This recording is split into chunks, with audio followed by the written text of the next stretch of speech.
Bonjour, aujourd'hui j'aimerais continuer sur les maquettes EX Model. EX Model que je vous présente déjà depuis quelques semaines. Et continuer sur des vaisseaux. Parce que là j'en ai quand même trouvé une tripotée. Et on va continuer avec l'Archangel. Qui est un vaisseau qu'on voit dans Gundam Seed. Je ne sais plus si on le voit aussi dans Gundam Seed Destiny, mais il me semble bien que si. Et l'Archangel est ici présenté au 1700, qui me semble être une échelle commune à tous les vaisseaux présentés dans cette gamme de EX Model. Il faut dire que les Japonais aiment bien avoir éventuellement le moyen de faire des comparaisons d'échelle d'un kit à un autre. C'est vrai qu'ils sont relativement intéressants, beaucoup plus que l'idée de faire un objet de telle taille qui a une échelle totalement bâtarde, comme on peut le voir avec pas mal de kits de Star Trek, ou rares sont les kits de Star Trek qui ont la même échelle, et ça c'est quand même assez chiant, c'est-à-dire que les Japonais, eux, vont volontiers faire des maquettes au 1 centième, au 144, au 1,72, ici au 1700. Mais pour une même collection, faire à la même échelle, et ça permet d'avoir des kits à la même échelle exposés chez soi. Voilà, visiblement ça ne gêne pas trop. Enfin, en tout cas, ceux qui vendent les objets pensent que ça ne gêne pas trop la clientèle, notamment américaine, mais c'est faux. C'est totalement faux.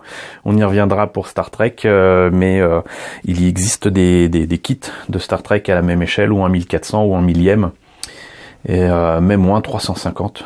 Donc, il y a de quoi faire. Quoi qu'il en soit, Archangel, Gundam Seed. Je sais que c'est pas forcément la série la plus préférée des fans de Gundam en France. Peu me chaud, j'allais dire, puisque étrangement Gundam Seed est la série qui a ravivé en moi l'envie d'en voir plus et de reprendre Gundam. C'était au début des années 2000, et c'est quand même assez formidable de voir que cette série, qui pourtant n'est qu'un mélange de tous les bons éléments qu'on pouvait trouver dans Gundam, avec bien évidemment le jeune qui va piloter un mecha pour sauver ses amis, qui va se retrouver embrigadé par des soldats pour continuer à sauver ses amis et faire la guerre à leur place. Voilà, c'est tout ce qu'il y a de plus classique dans l'histoire, mais c'est super bien foutu. J'aime beaucoup. Les musiques sont bonnes, les designs sont bons. Il y a beaucoup d'éléments qui sont repris de Gundam, mais d'autres ajoutés. Donc, franchement, le seul défaut de Gundam Seed, c'est sa suite, Gundam Seed Destiny, qui me sort par les yeux. Mais on y reviendra, puisque pour l'instant, Archangel.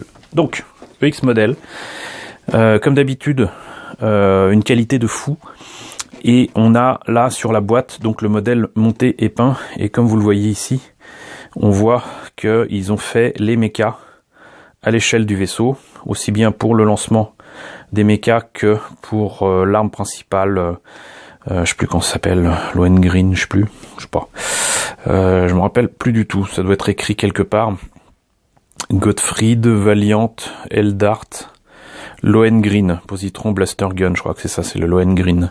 Je me rappelle comme ça fait bizarre.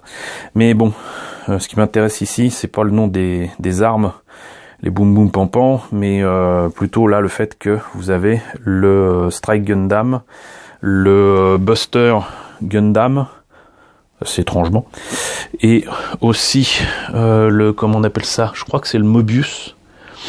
C'est un vaisseau de la Fédération terrestre, et à côté j'arrive pas à voir ce que c'est.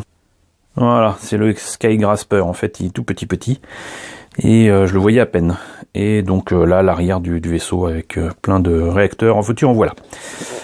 Qu'est-ce que ça donne sur le côté? Là on a encore une fois des photos du modèle monté et peint avec toutes les armes déployées, ici avec à l'échelle, encore une fois 1700, les mechas juste à côté, à peindre ça va être la folie, la passerelle, les moteurs, encore une fois les mechas, mais on n'en a pas fini, puisque là vous avez les détails sur les armes, mais tant qu'à faire, il montre qu'il y a possibilité de faire la version dark de la force obscure, parce qu'à un moment dans la série, il y a exactement le même vaisseau qui apparaît, mais en noir. C'est un peu les titans de Gundam Seed. Et qui va lutter contre l'Archangel original. Je ne sais plus quel était son nom. C'est marqué en japonais, mais encore une fois, je ne suis pas japonisant, donc je peux pas vous dire ce qu'il en est. Oui, le prix. Il était vendu à 4500 yens, donc ça fait à peu près dans les 40-45 euros. Ce qui est quand même pas donné, mais c'est un EX modèle, donc voilà, tout s'explique. Maintenant qu'on a fait le tour de la boîte, on va voir ce qu'il y a à l'intérieur. Alors... c'était pas spécialement précisé sur la boîte, mais là apparemment ils le disent, c'est le 19e EX modèle de Bandai. Ils tiennent absolument apparemment à séparer Arc et Angel. Les pièces en présence. On commence par la passerelle avec beaucoup de petites pièces, toutes petites. Ensuite le corps du vaisseau. On y insère apparemment la passerelle et d'autres éléments. Ça, je serais incapable de dire ce que c'est. Des ailes, des ailerons. Une des armes principales du vaisseau, c'est pas ce qui lui manque. Les moteurs à l'arrière. L'espèce de pied à l'avant qui lui font ressembler effectivement à la weight base qui est de classe Pegasus, si je me rappelle bien. Et là, tous les éléments qui permettent de faire peut-être les pistes de lancement des robots, plutôt que de sortir la grosse arme qui sort d'on ne sait où. Voilà, ça m'a l'air d'être un peu compliqué pour ces pistes de lancement et ces armes. Apparemment, l'arme est en dessous, la piste de lancement est au-dessus. Doit pas être évident à gérer. Et voilà, donc ça lui donne vraiment un air de cheval ailé, effectivement. Et là, les toutes petites pièces pour les tout petits mechas qui sont livrés avec à la même échelle. Je n'ai pas sorti les pièces des plastiques. Comme vous le savez, donc les EX modèles sont des modèles d'exception avec des détails de fou, mais aussi relativement fragiles. Donc je tiens à les garder dans leur plastique d'origine et à pas les sortir de tout ça. Surtout pour cela. Voilà, ces grosses pièces, ça peut aller, mais il y a des toutes petites pièces, je risque de les perdre assez facilement, vous l'aurez compris. Donc cela dit, on voit quand même bien que c'est quand même pas tout petit pour l'essentiel du corps du vaisseau, on va dire, et que les détails sont là. Par contre, presque une maquette à l'ancienne, pas de pièces en couleur ici, que du blanc. Ici, donc, les fameuses petites pièces que je n'ai pas envie de perdre, avec notamment les mechas, avec le Buster et le L-Strike et tout ça, vous voyez. Ça, c'est, vous voyez, un petit peu la taille de mon doigt. Ça, c'est le backpack du Strike, et ça, c'est les armes du Buster, quoi. Ça, c'est le Mobius. Il est plus petit que mon ongle. Donc voilà. Fourmis de détails de partout. Et là, donc, vous avez les armes, etc. Donc, tout ça, c'est à peindre, hein, bien évidemment.